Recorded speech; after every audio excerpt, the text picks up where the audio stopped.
I eventually introduce our guest speaker. But I started off by saying we've had 3 really great events this summer, Voces events, starting with the Scottish Rite Temple Docent Tour that Tomas Moore, Ms. Tomas Moss helped set up. The second one was at the La Fonda, where people signed up like immediately overnight to go to that one. And I want to thank Carlene Bojo Montgomery, who helped set that one up. We had 3 amazing speakers that day. And then our third one was at the La Chosa, where we did the history of the rail yard, and we had 2 amazing speakers that day too. And I will say that each time it's been especially popular, more so than it had been in previous years where people signed up right away for this. But this one, for today's event, was especially popular, and it's because of our next guest speaker, I think. Because it was hard to keep it up, it was hard to people were messaging me, not just on Facebook, but off of Facebook, and it was really hard to control everything that was going on. And I get a little emotional here because this has a little bit of the story has to do with my dad, but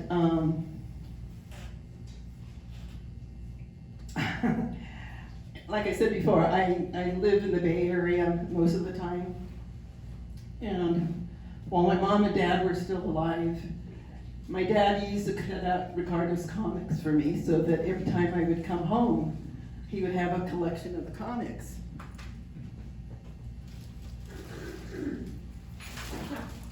And these are the comics that my dad saved for me. And this is why I say today's event was popular, because Ricardo is so popular, and I know he was in my home. After my mom died, my dad kept saving these comics, and it became this wonderful experience for us. We would put Ricardo's comics out on the kitchen table, and we'd sort through them and decide which were our favorite ones, and then put them kind of in little categories. And my dad, probably like a lot of people, had all these ideas. He said, I'm going to write to Ricardo and tell him I have a really good one that he can do. But I think Ricardo tells me that a lot of people do that. So I didn't count all the comics that I have, but I will tell you I count this, and this is 100. Wow. And so this is how many of Ricardo's comics I have that my dad saved. So I'm guessing there's about over 1,000 here. And Ricardo, we all love you. And I asked Inez to introduce you because this is as far as I can go with saying anything. But Inez, could you introduce Ricardo?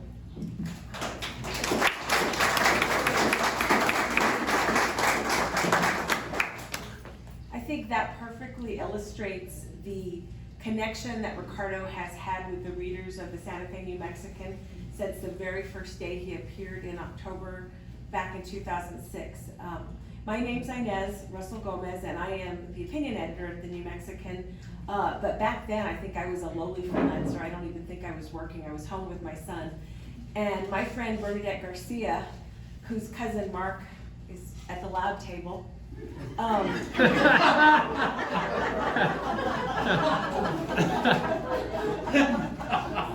was in charge of the comic section, which was very unusual because at newspapers, comics are like gold. People buy papers not because of brilliant editorials or front page stories. They're always saying, you're writing that to sell papers. Well, no, people buy papers because they like puzzles and they like comics. And they want to get classified ads back in the old days so they can get to garage sales first. So Ricardo comes in off the street. Mom was selling at the Palace, she's an artist, and says, I did these comics at my college paper. I think you should put this in the paper. You don't have anything like this. And it's true, because newspaper comic strips are syndicated. We buy them from people in New York or Chicago, and they select cartoonists from all over the country. So I don't know of any other paper, forget the fact that Ricardo's a Native American, the only Native American comic at a daily paper, mainstream daily paper in the country. I don't think any other paper has a local cartoonist in their syndicated comics. So that was just not done. But his work was so good, and he was very insistent, you know, why can't you do it? That, which is a key to his success. He always asks, why can't you do it? So Bernadette went to our then managing editor, Rob Dean, and they eventually, after more samples and discussion, said, let's do it. And it was immediately popular, and just a few years after he appeared, Ricardo wrote one of his first books. I may have the only copy. He says he doesn't have one. And I brought it today because I think it's really important to know the breadth of his work. So this is the book that everyone can actually buy. Still, you can get it online at the Indian Pueblo Cultural Center. They sell it at the IA Museum downtown. So even if you don't live in Santa Fe, it's easily available. And I give these for Christmas presents to everybody, and it's just a great, great gift. And it's some of his best work. This was one he did. This is a really important one because it focuses on Standing Rock, which he went as an activist and to protect water, and wrote a whole series of cartoons, not just about what was happening, but just what was in his head. Because that's one of the things Ricardo will do. You'll be sitting and talking, and you'll see that he's drawing on a napkin or on a notebook that he keeps with him, because he's always, always thinking about what ideas he can have. Then, this one is a hilarious one. It's called Pueblo Etiquette, and it tells you what not to do if you go visit. And as someone who's been to a lot of feast days with my husband's family up at Taos, I can tell you that people have done every one of these things, and usually worse. It's just funny. So this one, it starts out to sovereignty. And what I like about this book is that, for one thing, he asked me to write the introduction, which was a huge, huge honor. But he explains the chief and the general, and it tells you those are the two stars of his comic strip. And it gets into the thinking of how he became who he is. And this little boy in the corner, it's hard to see, is Ricardo as a kid.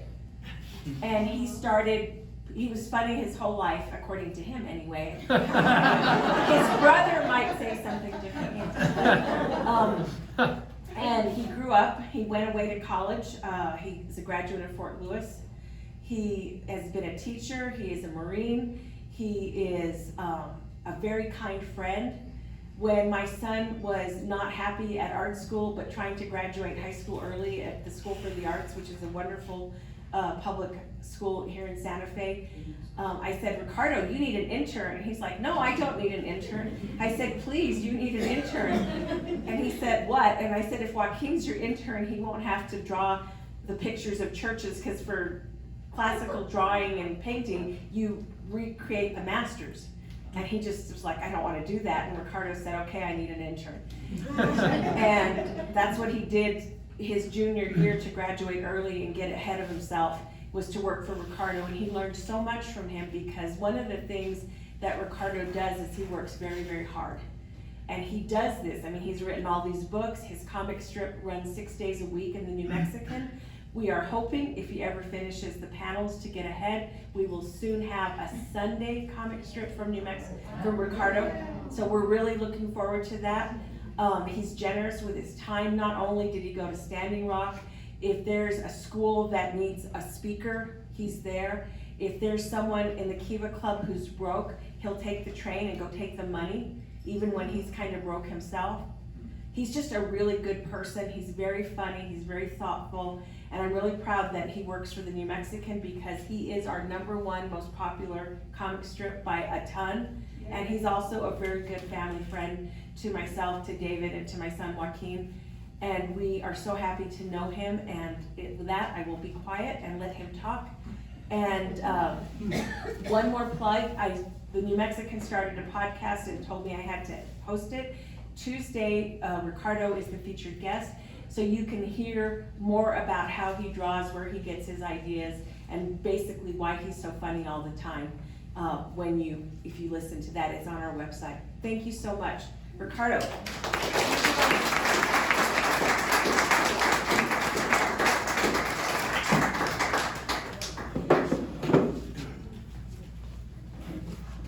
you want to sit down? No, I'm good. Yeah, I'm moving slow these days, and Anyway, Ricardo Cate, de Santo Domingo, right?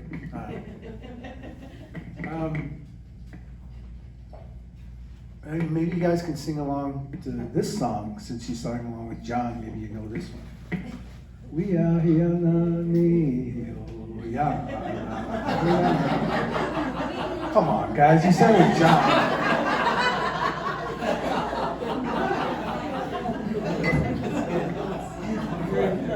Yeah, it's okay if you don't like my music.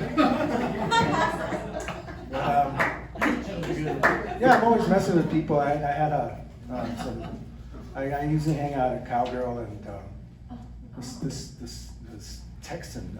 That's where the cartoon came from a few weeks ago. And this guy and his wife, he says, "We're from Texas. We're from the great state of Texas." He bellowed out, like he was really loud. When I first sat down, he looks at me, "Hey, you're Indian, aren't you?" I said, "Yeah." That place went quiet. And then he goes, "Oh yeah, well, how about you give me an Indian name, an Indian name?" And I go, I look at him and I said, "Okay, how about Habib?" and he liked it. But my other friends laughed, and so he goes and says, "Yeah, you may have seen this comic." And he says, "Me and my wife are from the great state of Texas, and it's our first time in Santa Fe. What do you suggest we do?" And I looked at him and I said, "We go to Albuquerque."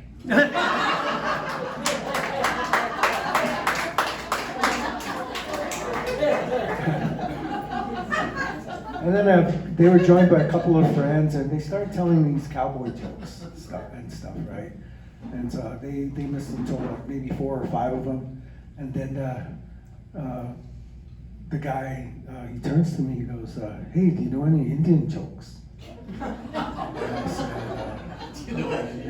"Actually, I do." And he says, "Well, if you mind telling me one." And I said, "You may have heard it though." And he says, No, go ahead and tell me." So I said, "Okay. Hi, good you, Mihan.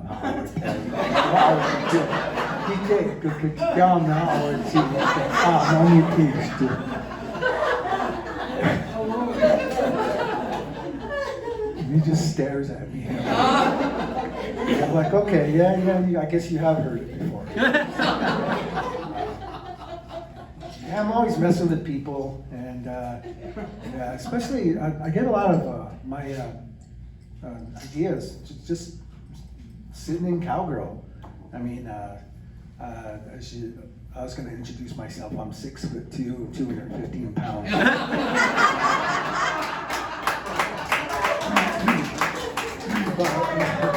Because he's in the news again. And so when I walked into Cowgirl about 3 weeks ago, this guy was on the other end of the bar. I just walked in and he yells, "Trump is an asshole." And I yell back right away, "Hey, I resent that remark." And he turns and he says, "What, are you a Trump supporter?" I said, "No, I'm an asshole."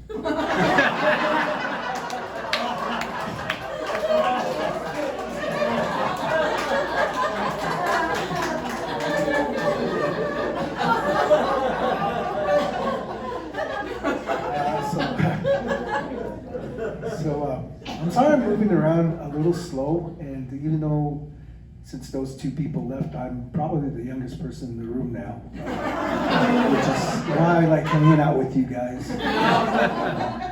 I turned 59 a couple months ago, but my health hasn't been that great. So some of you that don't know, last year I was a war captain, and during a foot race, during one of our gallos, the chicken fight, I guess I had stepped on something during that foot race, and I didn't know because of my neuropathy. And so what do you call it? The bacteria? You got an infection. Infection set in. And by the time I got to the hospital, it was too late, and so I lost the 4 little toes on my left foot. And so I spent our feast day last year. They did the operation on our feast day.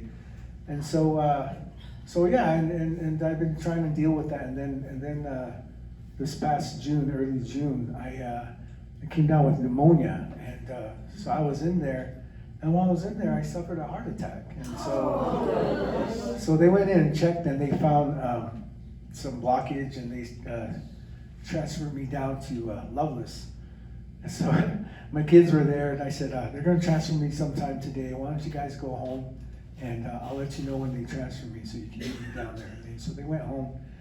10 minutes later, they came, and they said, we're going to take you down now.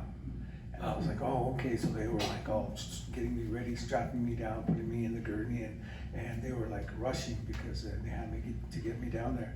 And so I started to text the kids, but then I couldn't because everything was moving too fast. And so we were going down La Bajada Hill. We were like, there's the guy behind, in back with the gurney, and then the driver. And then he goes, Ricardo, do you mind if we stop for gas? I said, what? I said, we gotta stop for gas. I'm like, why? Because the driver forgot to gas up, and so we're gonna stop. I was like, where? Like at Kiwa gas station. That's our tribe's gas station. So I was like, oh, okay. So I texted the kids, meet us at Kiwa gas station. We're gassing up. And so we pulled up to the diesel part, and you know, the windows are pretty big, and so the guy going to pay for the gas, he goes, you guys want something? And I was like, I was like, yeah, how about a Slim Jim, right? And so the other guy, he's gonna put in the gas, and he goes, do you want me to do anything before, you know, I go pump the gas? I said, well, sit me up. So he props me up. I've been laying down the whole time. And as soon as he props me up to the sitting position, my friend T-Bone walks by. Oh no! And he does a double take. And he comes up and he's like, is that Ricardo? Ricardo, what are you doing in there? And I'm like, I'm just being taken to Albuquerque. And someone said, just to the left of me, who are you talking to? It's Ricardo, come here, he's over here. Pretty soon there were 8 people from my village looking and asking, and so anyway, I got 5 stents put in me, and so you're here. But the other day, so I had a whole month to exercise and stuff because I wasn't gonna miss another feast day, and on August 4th this year, I was out there dancing the whole day. Wait till the rest of the story. However, I guess I danced so hard, and it's weird how there were no blisters on this foot, but on the other foot, a huge, blister that spread across my foot, and then that got infected. And so I've been in the hospital this past week. I got out just yesterday. They found something underneath. There's 2 little bones underneath the big toe. One of them is infected. I'm on antibiotics right now, but they let me go so I could go. I double booked myself for this thing because we have the Arts and Crafts Fair in Santo Domingo today and for the next couple of days. And so I remember driving out here, and there was a long line of cars going in. I mean, and I was like, wow, look at all these white people cars, right? Because on the reds, we have res cars, red cars that are dented and the doors are held shut by bungee cords, and and here are these shiny, like brand new cars coming in. I was like, wow, these are white people cars. I don't know if they'll leave in that condition, but yeah, our tires don't even match, and so. So anyway, after this, I'm gonna head back, and I left my kids over there. I have 3 kids that I know of, and so they're over there manning the booth, and yeah. So anyway, yeah, I'm always like Inez said. I'm always on. I'm always people come up to me and. Like like today, if I ever hear another bell or a glass clanging, I'm gonna kill myself. No, that bell and the glass, it reminds me of school and church. And I remember when we were small, going to catechism. we would, on Thursdays, the buses wouldn't let us off at the regular place. They would let us off right on the side of the church so we could go in for catechism. And the tribal officials would come out, make sure on Thursdays all the boys would go in. And on Fridays it was the girls. But on Thursdays, on these, every Thursday, I remember as a kid, we're in the back of the bus, and Edward, T-Bone, Herman, Harold, and Champ, myself, and others would be back there, and we'd be planning this escape, this elaborate escape to get away from the tribal officials, to run away from this church catechism. And so I was like, so Edward would be like, Edward was the leader. All right, okay, this is what's gonna happen. As soon as the doors open up, Champ, you run to your left. As soon as all the tribal officials go chase you, the rest of us will run. And Champ will be like, oh, we ran last time, what do you have to do again this time? And so Edward would simply say, well, you don't have any parents to get after you. I've always felt bad about that because he didn't. And so he would do that. He would take off. As soon as they did, boom, we took off this way, running from the tribal officials. So that bell sounded exactly like the one that the sisters had. So. I just have all kinds of stuff written down. I don't know what I'm going to talk about more, but I wanted to share something with you. The Biscochito lady said, sorry, I'm really bad at names, but yeah, she was correct. We don't always go out, set out to win awards as an artist or whatever. But I recently went to Comic-Con in June in San Diego. It's the big one. I got there and I've never seen so many nerds in my life. Thousands and thousands. And I was really excited when I first got there because there was like, oh my gosh, there's Batman. Oh, is that Gandalf? But by day 2, I was sick and tired of it. I was like, get out of my way, Batman. Move, Gandalf, right? And so there was thousands of vendors and stuff. And I had one of the tables, and that Saturday night, it was from Wednesday to Sunday. And Saturday night, this group of white people came to my booth. I thought they were either tax people or police, right? I was like, oh my gosh.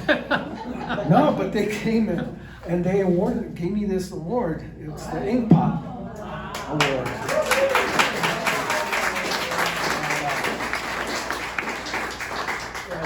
There's a video of me on my Facebook, and because this guy named dressed up like Doctor Strange was happened to be there, and he was actually, I had gone to find some other pens to purchase pens because the ones I was using dried out. And when I got back, he was, oh yeah, Ricardo will be back just shortly. And I'm like, who is this guy? And he turns around, he's Doctor Strange, and oh, here he is now. And so these people gave me this award, and I was like, just like in the Oscars, this is really heavy. So I was like, oh man, this is really heavy. And you could kill a white person with this. And they're like, what did you say? Oh, nothing. I'm just, So I'm always like messing with people. And so, but this Ink Pot Award was like, it's to let you know the significance of it. Stan Lee got it back in the 70s. Arnold Schwarzenegger got one back in the 80s, and so did Steven Spielberg. That's how big this thing is.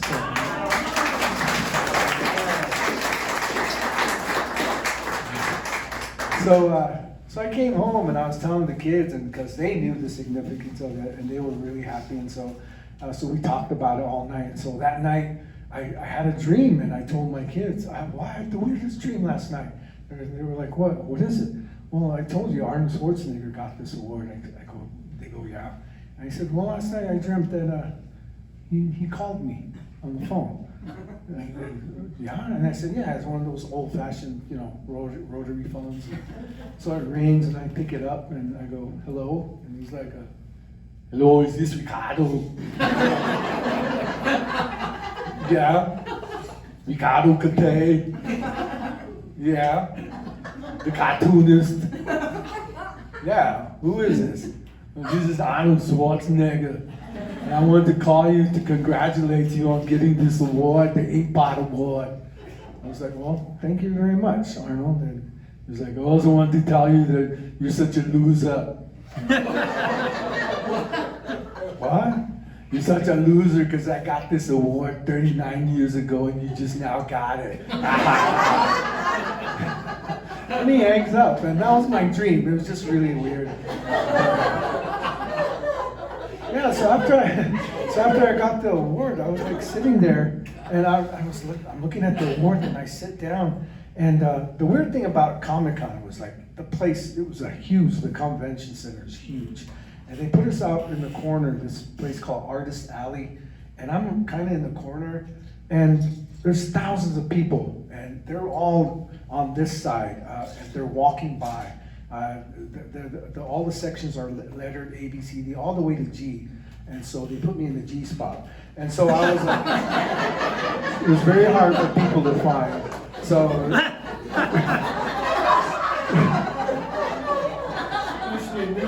oh yeah, so especially the guys. So I was like way in the back, and all these people were walking by.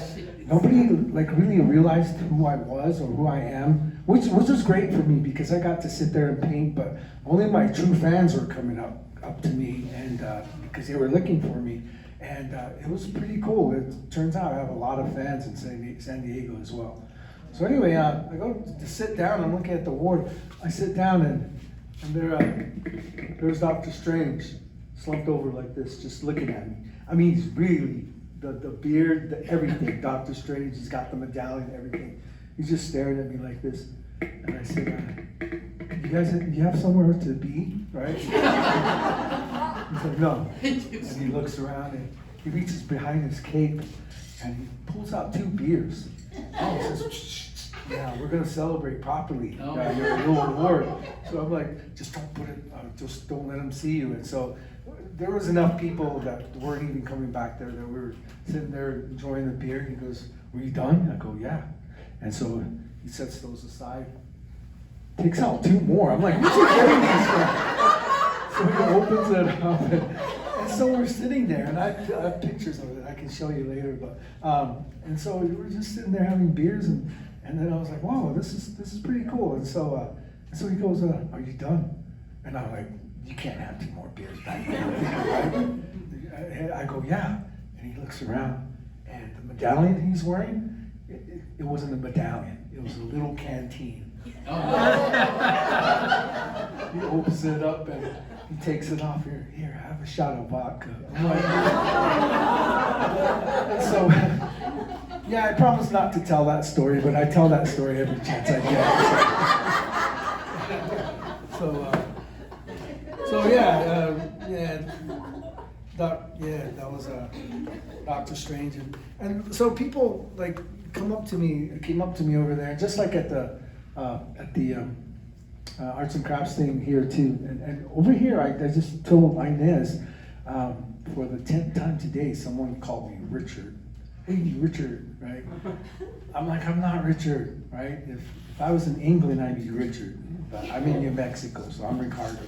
So a lot of people call me Richard, and so a lot of people come up to my booth, and they always like basically ask the questions, you know, how do you come up with these ideas? And I'm like, I do a lot of drugs, right? And, so, and they take that as an answer, but you know, I'm always messing with them. I had a family early this morning come up to me. They were from Wisconsin. I could tell because they had T-shirts that said Wisconsin.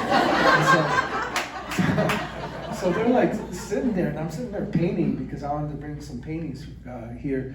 And so they were laughing at my stuff, and I look up and I go, "Excuse me, are you laughing at my work?"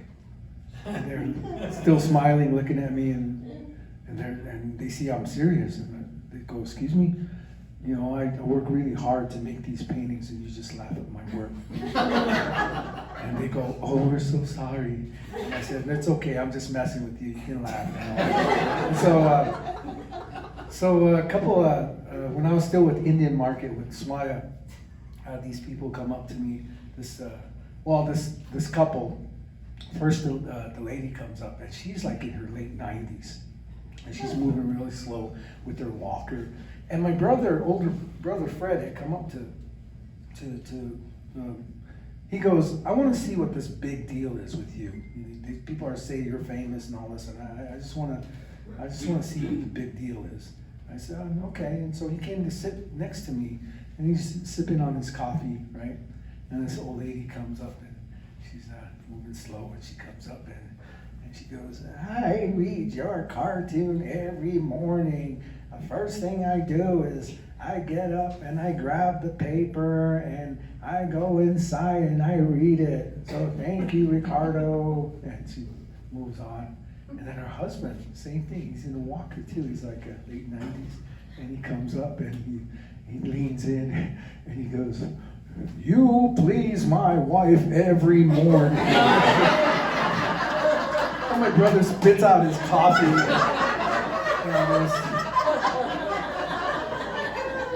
So yeah, I mean, I get all kinds of, people.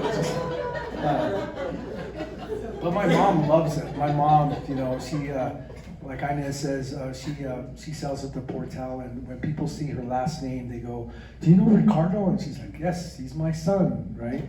And then people later on tell me, "Oh, your mom is so nice." And I'm like, "No, she isn't." She used to beat me with the brush, right? I'm like, no. But yeah, she's 82, and I'm still scared of her. Like, if I don't come home and I don't go over to say hi or whatever, I'm scared. Like the next day, oh man, I didn't go over last night.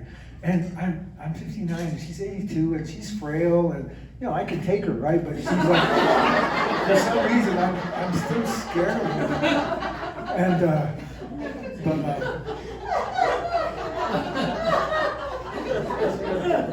I still do a lot of stuff with her. I took her to see last year. Remember when the West Side Story came out? Yes. Yeah, I took her to see to the movie version, the newer version. But she made me watch it when I was 11. Back when I was 11, it was on TV, the old one with Rita Moreno and those guys. And I didn't think I was gonna like it, but the gang scenes and the music and all that, it was pretty cool. However, 2 weeks after watching that movie, I got into my first playground fight at age 11 in elementary school. And the guy that I was fighting came at me like this, and I came at him like this.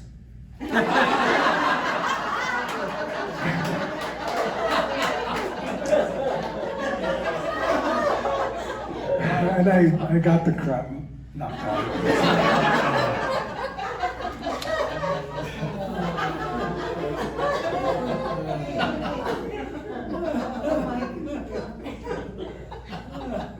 I should have been a doctor. I can't even read my own writing. Oh my gosh, this is okay. White people cars. Okay, got that one.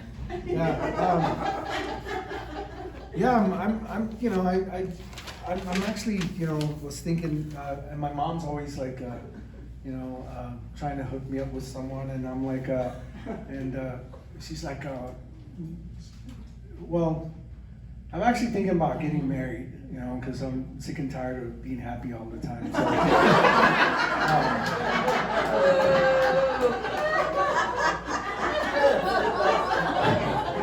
So I told my mom, so I told one of my friends, I'm thinking about either, finding a Navajo or Arapaho or some other hoe out there,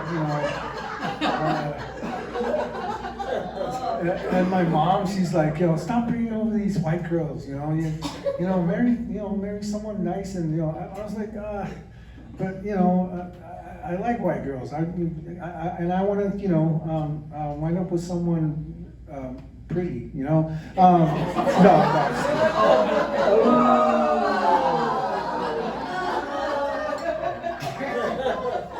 I told that joke in San Felipe, and they were like, oh, it was weird. 2 weeks ago, I was at a San Felipe place. They were celebrating breastfeeding. It was the WIC program, the breastfeeding department, and there was like 50 families there. And they introduced me, and Corey went up first, my friend from Coach T. And I go up there, and you're always looking for that first joke. So I'm having a hard time concentrating because I go up there, and front row, there's about 6 ladies breastfeeding their kids. You know, and I'm like, I can't concentrate, so I'm trying to look somewhere else. And then I go, you know, when speaking of breastfeeding, I brought my first girlfriend home back when I was in high school, and I brought her home to meet my mom, and my mom's on the couch, and I said, "This is my girlfriend, Denise." And so I told him I gotta go to my room, get something, and then we'll go. We're going to the movies, and so I didn't know at the time. What I do now is never leave your girlfriend with your mom any period of time, ever. Because when I came back, she was telling my girlfriend, "Oh, when Ricardo was an infant, he couldn't find my nipple. You know, hard time finding my nipple."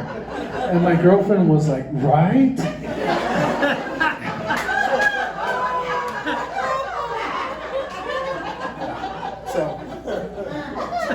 Anyway, I don't know why I'm telling you guys this, but that was in South Philippines. So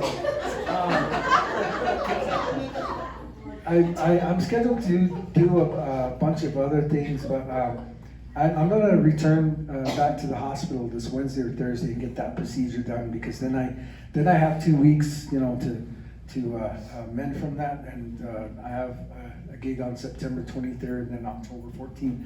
But I want to leave my schedule open just to let you know, because of this award, for some reason, great things are happening. I got a text from CBS Studios last week, and they said they're waiting for one more person who's coming back from vacation. We're going to do a Zoom meeting, and I have my fingers crossed that it's the CBS Morning, that Sunday special.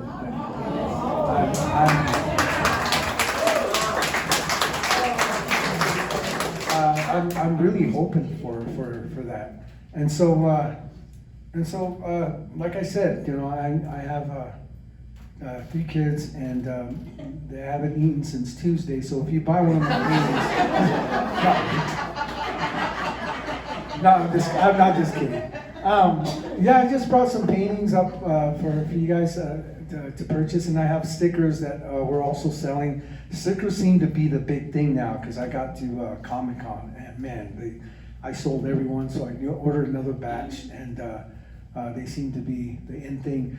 There is a, I don't know if I should say this, but because I spent a week in the hospital, I couldn't work on the calendar for this year, but it's done. It's being printed right now, and they won't be ready till Wednesday or Thursday. They're gonna be $25 this year, and I don't know if you guys wanna order some. We could do it through Maria or whoever, and I can save a whole bunch for this group. I don't know how you guys want to do that, but I'd like for you guys to have them, because I run out. I really do every year, and I only print so many just because Inez just showed you these limited edition books. I mean, they're never going to be printed again. And some of the things I do is like that. And the reason why I'm in this loan paper, and I'm actually, people are asking me, why don't you get in the syndicate? Why don't you do prints? Why don't you can make more money, and all kinds of stuff. But because I'm from Santo Domingo, and I watch my dad and my grandma making pottery, my dad making jewelry, and when they're done, they set it on the ground, and they offer it to the Creator first. And there's a blessing, a prayer that goes with it. And I can't do that with prints. It's got to be from my own hand. And so all my paintings, and I don't think I'm going to be doing this much longer, but I dropped my brush the other day because my hands are like, I need to start going to hand therapy or something. But I don't know. I was just dealt a bad hand with the diabetes and the heart problems. Even though I'm in the best shape ever, I'm in great shape, It's just that my body, because of doesn't want to cooperate. But yeah, I'm here. I'm a little bit groggy, and I'm sorry if I felt like I physically I wasn't feeling too good. But thank you for the Tylenol. Someone gave me a couple of Tylenol that actually helped, and then the margarita's starting to kick in, so I'm feeling pretty good. So, I really appreciate talking to you guys, and I'm happy to be part of this anniversary, 13th anniversary, and this October will be the cartoon's 17th anniversary. Congratulations. What Inez didn't mention was that when it first came out, I got a bunch of hate mail when this thing first came out, from people saying that this cartoon's not drawn well, it's not funny, it's racist, and so I answered with one universal letter, and I said, I'm sorry you feel that way, but my name is Ricardo Cate, and I'm from Santo Domingo, Pueblo, I'm Native American, and this is how I see the world. And they wrote back and they said, oh, you're Native. Well, I guess it's okay then. And the last thing I want to leave you with, I had left some of my work at the New Yorker when I was in New York about 3 years ago. I was there because I was speaking at Yale University, and I didn't know you could hop on a train and be in New York City like in 45 minutes. So on a Thursday, I went over there, and I was in New York City. I was in Times Square taking pictures, NBC Studios. I was coming out and taking pictures, and people were pushing me around because every time you stop and get out of the way, move, man. I was like, oh. So you have to kind of be halfway on the street, and to be able to do that, man, people just bustling and moving about. And it's not like here where you can stroll. And so I go there and I'm like, wait a second, I'm here in New York and I'm acting like a tourist. I should be at the New Yorker turning my stuff in. And so there's a funny story that goes along with that. But long story short, I left my stuff there. And the lady used to be Mark, what's his name? The editor. He was this guy that I met in Denver back in 2005, before I even became a cartoonist. I went to a cartoonist convention, and it turns out he was the guest keynote speaker, and it was at this pizza place, and I had got there early, and I grabbed this 2-table pizza, and pretty soon the place was packed, and this guy with this beard comes Robert Mankoff, comes up, and he says, do you mind if I sit with you? And I sat with him. And he asked me, are you a cartoonist? I said, no, but I'm going to be. That's what I'm hoping for someday. And so I just came to this convention to kind of find out a little more about, what it's like. And so, okay. So I offered him some pizza. He had some. I bought him a beer, and we were sitting there. And then they introduced the editor of the cartoons in the New Yorker, Robert Mankoff. And the guy I'm talking to, he stands up, and it was him. And so I was hoping that he would remember me, but it's a lady now that is the editor. But I left my stuff with her, and I said, here's my stuff, and I left, and on my way home, just before getting on the plane, I get an email from her, and she says, I'm so-and-so, I looked at your cartoons, they're a little bit racy, and however, this country's not ready for this cartoon. And so I wrote back and I said, well, I'm glad, thank you for looking at my cartoons, and you're lost. But I happen to think this country's been waiting 534 years for this cartoon. Yes.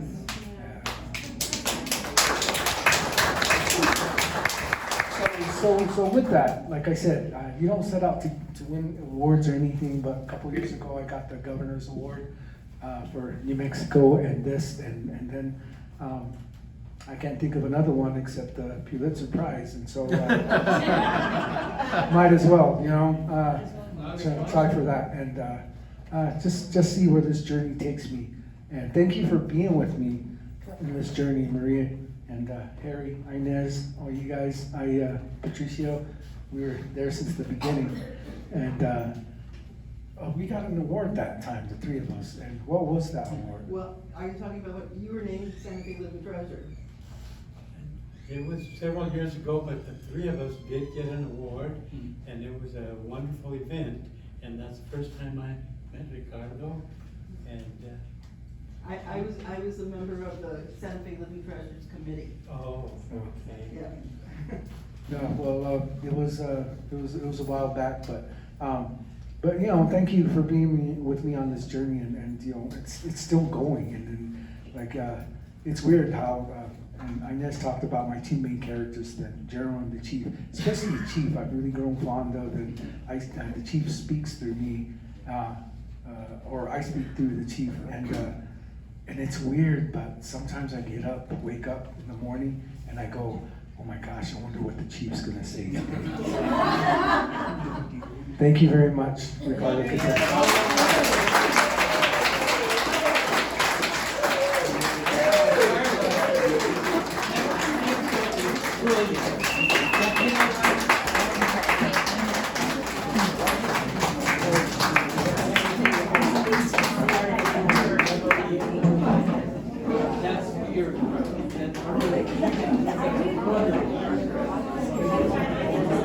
Thank you, Ricardo. We're going to have some closing remarks, so please keep seated. Some brief closing remarks. We're going to have Justice Patricio Serna come up and say a few brief remarks.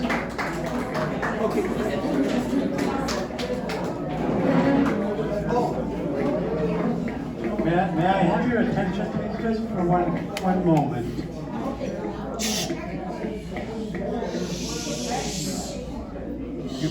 You want the bell?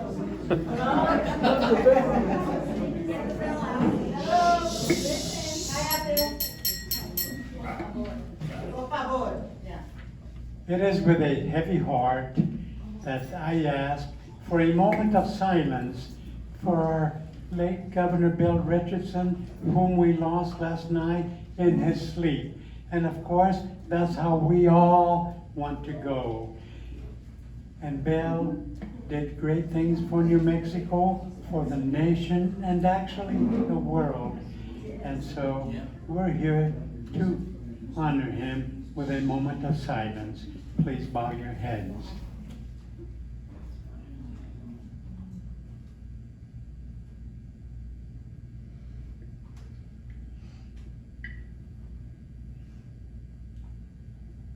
Thank you.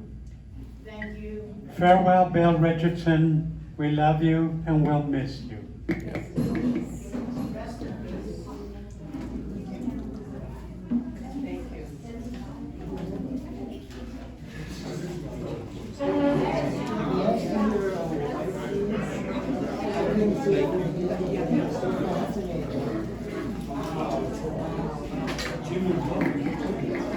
Thanks to all. Thank you for coming by and having a great meal and watching some great entertainment. Thanks, everybody. Rest in peace, Jimmy Buffett. Oh, yeah. Wow.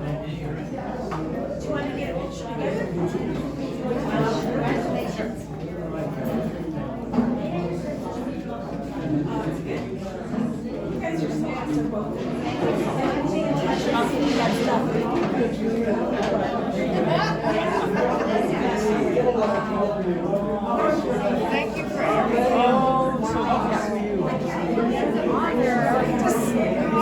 It's just amazing. It just kept me going, even though it's been pretty good. And it just all comes out of his head, you know. He barely read any notes. I know. Oh, it cracked me up.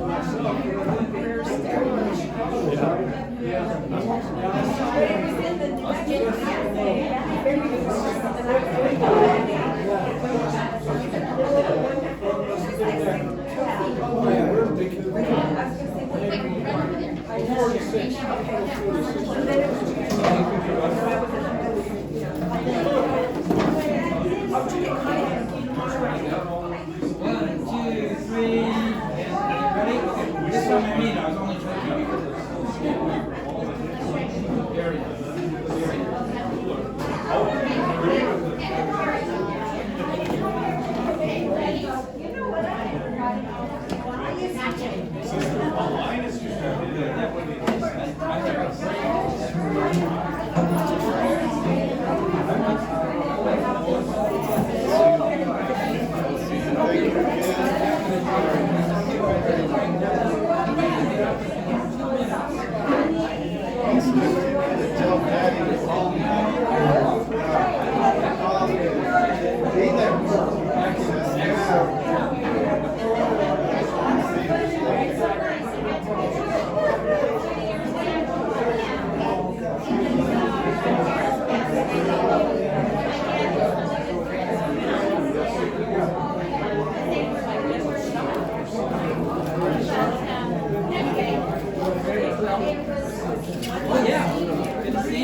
Thank you.